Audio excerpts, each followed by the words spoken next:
Il y a 15 ans, les Français approuvaient par référendum le passage du septennat au quinquennat présidentiel. Si cette règle de démocratie est respectée en France, d'autres chefs d'État dans le monde redoublent d'ingéniosité pour rester au pouvoir le plus longtemps possible.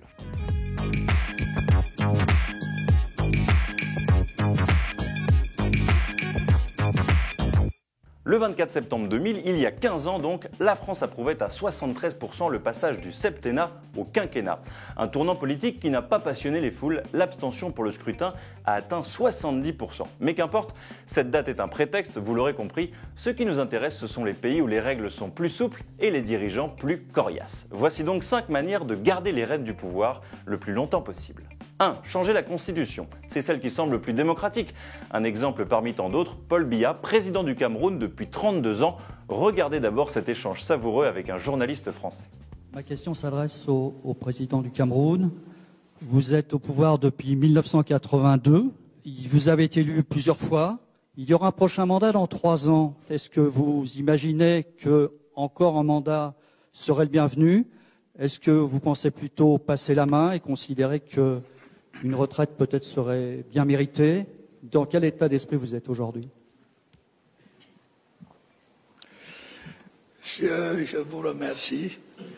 Je commencerai par dire que ne dure pas au pouvoir qui veut, mais dure qui peut. En 2008, après 3 septennats, Paul Biya change la Constitution pour supprimer la limitation du nombre de mandats. Il a aujourd'hui 82 ans et n'a pas dit son dernier mot pour la présidentielle de 2018. Méthode 2, être le seul candidat aux élections. On peut parler ici de Bachar al-Assad, le président de la Syrie, ou de ce qu'il en reste.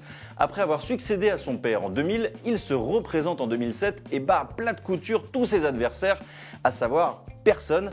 Il est donc élu au premier tour avec un score confortable de 97,62% des voix. Méthode 3, avoir une fonction inexistante. Ici, on peut évoquer Mouammar Kadhafi, qui a dirigé la Libye d'une main de fer pendant presque 42 ans. La ficelle est un peu grosse, mais efficace. Vous vous donnez un titre ou une appellation qui vous place au-dessus du statut présidentiel et de toutes les règles démocratiques un peu pénibles qui en découlent. Mouammar Kadhafi avait choisi comme titre celui de guide libyen dès 1979. On parle d'ailleurs beaucoup de l'Afrique comme continent propice aux dictatures en tout genre. Écoutez ce que disait Barack Obama lors d'un voyage en Éthiopie en juillet dernier. I love my work. But under our Constitution, I cannot run again. I can't run again. I actually think I'm a pretty good president. I think if I ran, I could win. But I can't. The point is, I don't understand why people want to stay so long. Especially when they've got a lot of money.